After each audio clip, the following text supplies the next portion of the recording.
नाजरीन सलाम आदाब। आप देख रहे हैं सफ़ा ऑनलाइन टीवी का ख़ास शो मुज़ाकरा। आज हमारे साथ मौजूद हैं ख़ास मेहमान जनाब पीसी कुरिल साहब, जो भागीदारी आंदोलन के लिए मुस्तकिल कोशिश कर रहे हैं, स्ट्रगल कर रहे हैं। आज हम बात करेंगे कि इस वक्त पूरे मुल्क में जो हमें एहतजाज और प्रोटेस्ट नज़र आ रहा है, उस पर अगर हम गौर करें तो ये महसूस होगा कि एक बड़ी तादाद तो वहाँ मौजूद ज़रूर है, लेकिन उसके अलावा जो लोग हैं वो कहीं उससे बहुत ज़्यादा बड़ी तादाद में हैं, जो आज भी पूरी तरह इस मौजू से बाखबर नहीं हैं। उन्हें पता नहीं कि एनआरसी क्या है, सीए क्या है और इसके क्या नुकसानात होंगे, क्या प्रॉब्लम होंगे। यानी अवामी तौर पर जो बेदारी होनी चाहिए, जो अवेयरनेस होनी चाहिए, वो नहीं पाई जाती है। आज हम इसी मौजू पे बात करेंगे कि अवामी लेवल पे ये जागरूकता और ये अवेयरनेस कैसे हो सकता है, इसकी क्या शक्ल हो सकती है, और इस हवाले से जो हमारे एक्टिव लोग हैं, सोशल काम करने वाले हैं, उनकी ज़िम्मेदारी क्या बनती है। तो हम सर से बात करेंगे और समझेंगे इस मसले को। सर, आपका हमारे प्रोग्राम में वेलकम, खैर मकदम है। सबसे पहले सर हम इस पे बात करेंगे कि इस वक्त जो प्रोटेस्ट हो रहा है, एक लोगों में बेदारी और जागरूकता महसूस हो रही है, वो बहुत कम लोग हैं। ज़्यादातर अवामी लेवल पे वो लोग हैं कि जिनको आज भी इन जैसे टॉपिक से ज़्यादा इंटरेस्ट नहीं है। हालांकि जो अवामी लेवल पे लोग हैं, यानी आम लोग, वो इसमें परेशान होंगे, चाहे वो हिंदू हो चाहे मुसलमान हो। तो सर, ये आम लोग कैसे बेदार होंगे, आम लोगों में अवेयरनेस कैसे आएगा, इस बारे में आप क्या कहना चाहेंगे? देश में लोगों में डर घुसा हुआ है और जो सही बात को लेकर नहीं चल पा रहे हैं। तो सबसे पहले हम संविधान का जो प्रस्तावना है उसके बारे में मैं कुछ रखूंगा और उस पर मैं शपथ लेता हूं और उन लोगों से कहूंगा कि इस पर शपथ लेकर काम को आगे बढ़ाएं। तो पहले हम उसको रखते हैं।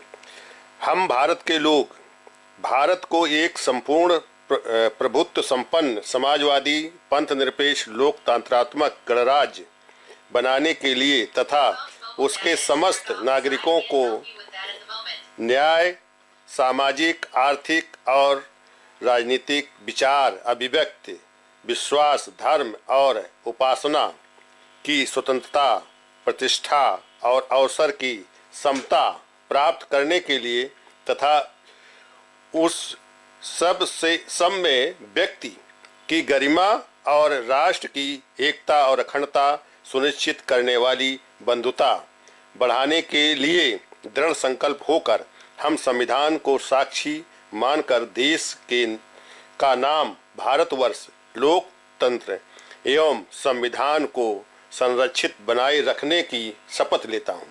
साथ ही साथ सबका भारत, मजबूत भारत का निर्माण करेंगे। देश में प्रत्येक स्तर पर सबकी भागीदारी एवं प्रतिनिधित्व लागू करना है। देश हमारा है।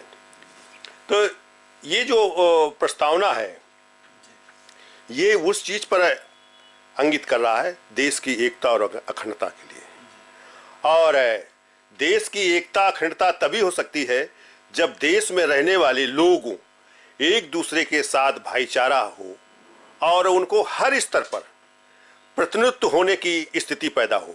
ये संविधान का प्रस्तावना कह रहा है कि भाई यह देश अगर सबका है तो हर स्तर पर सबका प्रतिनिधित्व अगर हो जाए और तो फिर यह देश में भाईचारा होगा। चूंकि हर स्तर का मतलब सीधा सीधा होता है कि इस देश का जो न्यायालय है उसमें भी संख्या अनुपात में प्रतिनिधित्व होना चाहिए और इस देश का जो संविधान है, जो इस देश का जो प्रशासनिक है सिस्टम, उसमें भी प्रतिनिधित्व होना चाहिए। दूसरा जो विधायिका है उसमें भी प्रतिनिधित्व होना चाहिए कि भाई मंत्री होते हैं तो उसमें भी संख्या अनुपात में होने चाहिए, क्योंकि यह देश सबका है तो सबके हर स्तर पर होना चाहिए। तो फिर कल कारखानों में भी होना चाहिए, जो नौकरियां हैं, जो सेवा करने के अवसर हैं, जो कार्यालय हैं, तो उसमें भी सबका प्रतिनिधित्व होना चाहिए। ये कौन करेगा? वो समाज जो विकृत सामाजिक व्यवस्था के लोग हैं, जो इस देश को इन हालातों में पहुंचाने वाले हैं, वो तो कर नहीं सकते हैं। तो फिर जो सेकुलरिज्म सिस्टम को मानने वाले लोग हैं, जो पार्टियां सेकुलरिज्म सिस्टम पर चलने वाली लोग हैं, या जो लोग इस देश में समानता चाहते हैं, जो अलग थलग पड़े हैं, जो विकृतियों के शिकार हुए हैं, उनको ये बात को तय करना होगा। तो फिर यह बात सबके बीच में जानी चाहिए और एक अभियान ऐसा चलना चाहिए। आज सीएए का और जो एनआरसी का, जो एनपीआर का विरोध हो रहा है, तो विरोध होना तो लाजमी है, लेकिन विरोध के साथ साथ ये स्थिति पैदा क्यों हुई उस पर हमें नजर डालना होगा, क्योंकि ये बार बार ऐसी चीजें पैदा हो रही हैं, देश में आतंक की घटनाएं कराई जा रही हैं, लोगों को हिंसा की तरफ ले जाया जा रहा है। तो फिर इस देश में हमें एक अभियान चलाना चाहिए हम सबको मिलकर, और वो अभियान होना चाहिए जो दूर दराज गांवों में जो बैठे हैं उनके पास भी ये बात जानी चाहिए कि ये देश हमारा है, तो फिर हम सबको मिलकर चलाना होगा। ये अगर जब मिलकर चलाएंगे तो फिर इस देश में जो प्राकृतिक संसाधन है उसमें भी हिस्सेदारी होगी, क्योंकि अगर सरकार ने मानक बनाए हैं तो उनको लागू करें।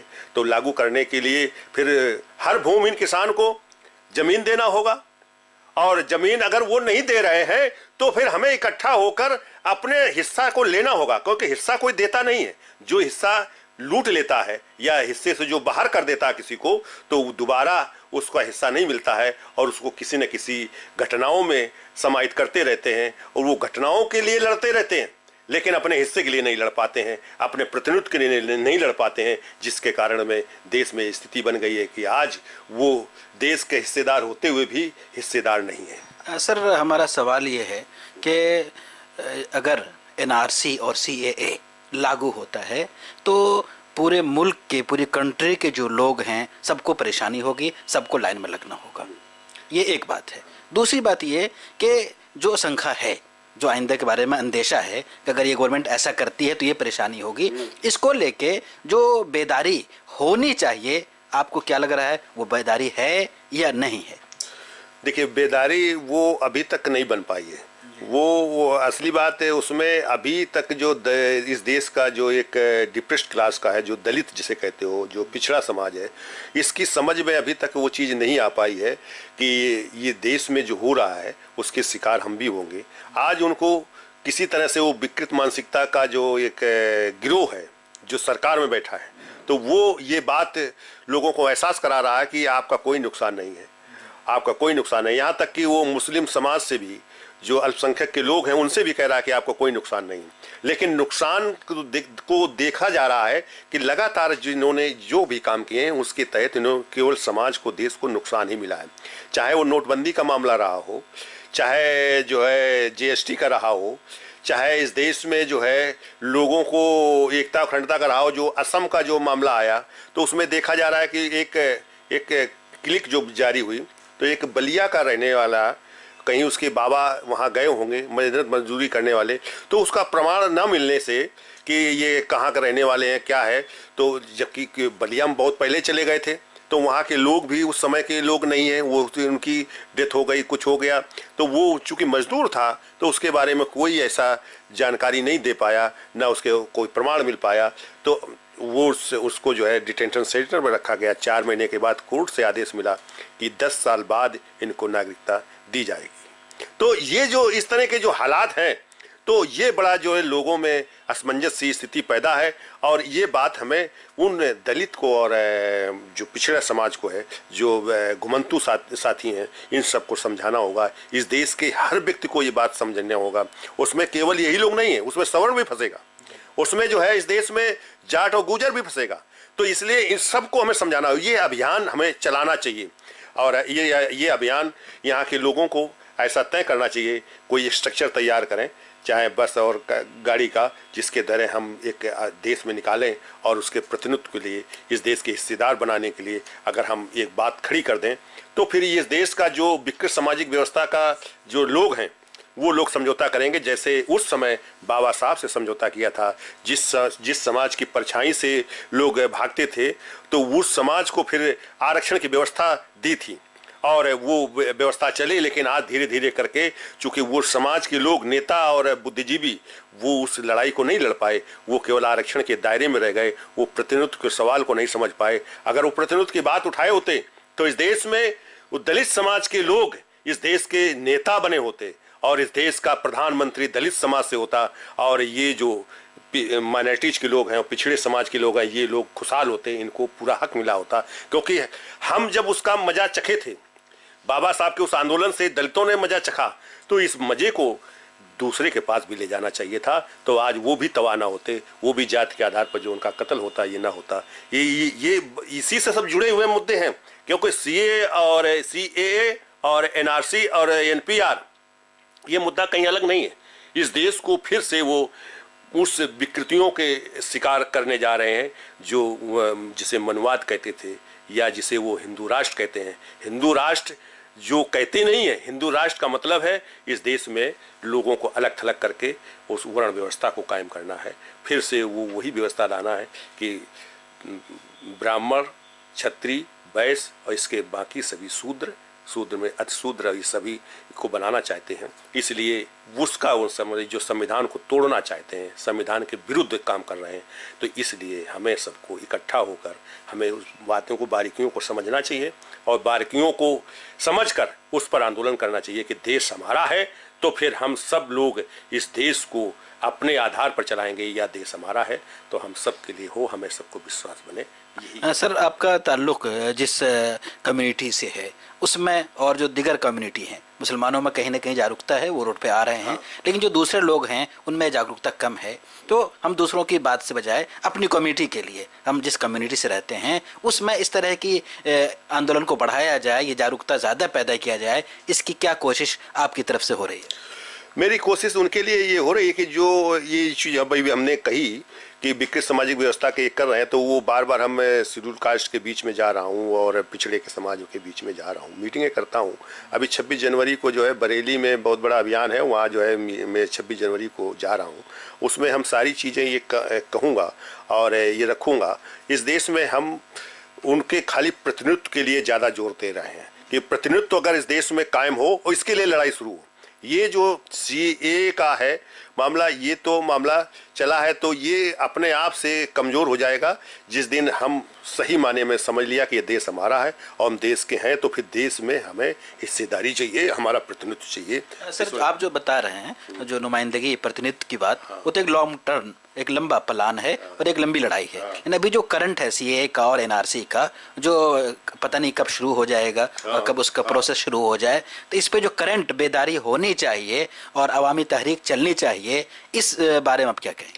देखिए, इस बारे में मैं लगा हूँ लगातार, जैसे महिलाओं को भेज रहा हूँ का बहुत संख्या दलितों की और इसमें पहुँच रही। दूसरी बात, हम जो भाजपा में गए हैं दलित के लीडर्स, तो अभी हमारी एक ये चंद्रा रावत से बात हो रही थी, महिला विधायक रही हैं सपा से, लेकिन भाजपा में इस समय है।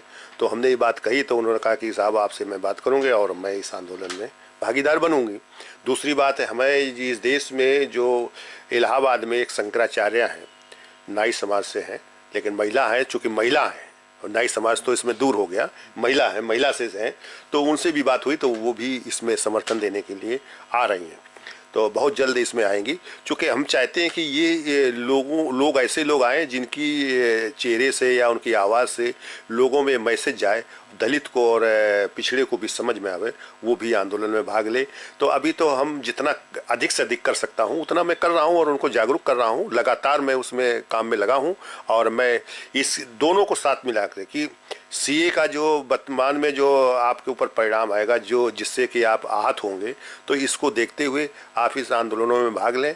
ये आंदोलन किसी पार्टी या किसी समुदाय का के लिए नहीं है, ये सबका है और ये आपका भी है, ये हमारा भी है। तो मैं जैसे 1-2 चक्कर में लगाता हूँ, सुबह जाता हूँ, उनको जो कर सकता हूँ, कहीं नमकीन कहीं कुछ मैं दे के आता हूँ और इसके बाद फिर पूड़ी की व्यवस्था, सब्जी की व्यवस्था मैं शाम को करता हूँ, क्योंकि मैं समाज को भी दिखाना चाहता हूँ कि मैं केवल हम इस तरह नहीं खड़े हैं। सर, हमारा सवाल यही है कि मीडिया कंटिन्यू बात कह रही है कि मुसलमान लोग, गवर्नमेंट की तरफ से कहा जा रहा है कि मुसलमान, हालांकि हकीकत ये है कि परेशान सब होंगे, कुछ को अभी एहसास हो रहा है, कुछ को देर बाद एहसास होगा।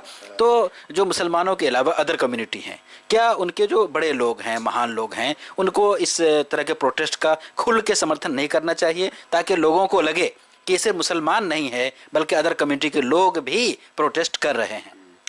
खुल के करना चाहिए, ये बात सही है, लेकिन खुलकर अभी तक हो नहीं पा रहा है। हम लोग प्रयास तो बराबर लगातार कर रहे हैं और मैं प्रयास लगातार करता रहूँगा, क्योंकि जब तक खुल के इसका समर्थन नहीं होगा तब तक उन विकृतियों का जो शिकार हुए हैं उनको उससे दूर नहीं किया जा सकता है।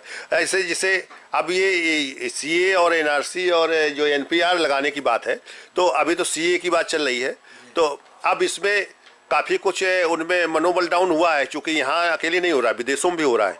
और शेड्यूल कास्ट के और पिछड़े की संख्या तो है, लेकिन बहुत बड़ी संख्या नहीं है। उसका हमें भी तकलीफ है कि जिनका ऊपर सबसे ज़्यादा कहर होने वाला है, जिन्हें कोई प्रमाण नहीं मिलेगा, क्योंकि वो मेहनत मजदूरी करने वाले थे, तो उनके ये बाप दादों का ये नहीं मिलेगा कि नहीं हम यहाँ के हैं या यहाँ रहने वाले थे, तो उनमें जो है ये जागृति जानी चाहिए। तो मैं लगातार कोशिश में हूँ, हमारे लोग भी लगे हैं और इसमें मैं पूरी तरीके से इसको सफल करने का काम करेंगे। सर, आपका सपोर्ट मिल रहा है, लेकिन आपकी कम्युनिटी में जो अदर लोग हैं, क्या उनके साथ आप खुल के सपोर्ट करेंगे या कोई कैंडल मार्च वगैरह करना चाहेंगे इसके सपोर्ट के लिए? हाँ, इसके लगातार मैं चल रहा हूँ, कैंडल मार्च भी करेंगे और इसके सामने भी आएंगे और उस धरने में भी शामिल होंगे। जैसे तमाम आपने देखा होगा कि जो डिबेट आ रही है, जो उसमें तो तमाम दलित के, तो पिछड़े के, यहाँ तक कि ब्राह्मण समुदाय की भी आ रही हैं, और मैं उनमें भी कोशिश कर रहा हूँ। जो सवर्ण समाज है उनको ये बताने का काम कर रहे हैं कि भाई ये तो आपस में भाईचारा खराब किया जा रहा है। जैसे हमारे साथ एक लड़के के साथ एक नमकीन की फैक्ट्री में जुड़ा है जो काफ़ी इसमें भी मदद कर रहा है, तो वो ब्राह्मण समाज से है, तो उसमें भी ये कि नहीं, ये बहुत गलत है और इस तरह से नहीं होना चाहिए, तो ये उनमें भावना जा रही है। तो इस अब थोड़ा देर लगेगी, लेकिन ये पूरे समाज में जाएगा। इस देश में जो है हर समाज में ये बात जाएगी और लोग जो पहुंचाने का काम कर रहे हैं, हम भी उसी में लगा हूँ, क्योंकि हमें भी बहुत बड़ी तकलीफ है, क्योंकि हम बाबा साहब के वारिस हैं। तो बाबा साहब के वारिस होने का मतलब है कि इस देश में न्याय की प्रक्रिया हो रही है, सामाजिक न्याय, आर्थिक न्याय। सर, आखिरी सवाल, आप ने खुद कहा कि हम कई बार गए हैं और रोज़ जा रहे हैं, मीडिया ये कह रहा है कि सिर्फ मुसलमान है। आप जा रहे हैं, देख रहे हैं, आपके साथ बहुत से आपकी कम्युनिटी के, अदर कम्युनिटी के लोग आ रहे हैं जिनको आप पहचानते हैं, तो आप क्या कहेंगे कि वहाँ सिर्फ मुसलमान होते हैं या अदर कम्युनिटी के लोग भी होते हैं? नहीं, ये उनका कहना बिल्कुल गलत है और इसकी मैं निंदा भी कर रहा हूँ, चूँकि मीडिया है वो तो अपने आधार पर देती है और उसको जो अच्छा लगता है, जो उसकी टीआरपी बढ़ाता है, उसी तरह वो कर रही बात। लेकिन ये नहीं होना चाहिए, क्योंकि वहाँ हर समाज के लोग पहुँच रहे हैं, उसमें यहाँ तक कि सवर्ण समाज के भी पहुँच रहे हैं।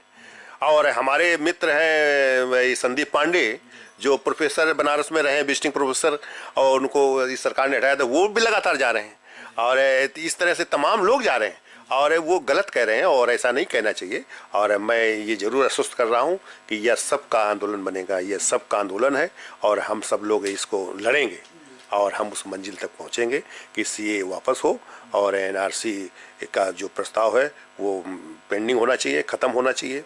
और इस तरह से, चूँकि देश के सभी लोग नागरिक हैं, तो सभी लोगों की नागरिकता होनी चाहिए। बहुत बहुत शुक्रिया, बहुत बहुत शुक्रिया सर। ये थे हमारे साथ पीसी कुरेल साहब, जो भागीदारी आंदोलन के लिए कंटिन्यू कोशिश कर रहे हैं और उन्होंने आपके सामने डिटेल से बताया कि वो खुद भी इस प्रोटेस्ट का हिस्सा बनते हैं, जाते हैं और उनके साथ दीगर लोग भी जाते हैं। इससे ये बात बिल्कुल क्लियर हो जाती है कि जो आंदोलन है ये सिर्फ मुसलमानों का नहीं है और ये जो प्रॉब्लम है ये मुसलमानों का नहीं है, बल्कि इस मुल्क के रहने वाले हर आदमी का ये प्रॉब्लम है। बहुत बहुत शुक्रिया, धन्यवाद।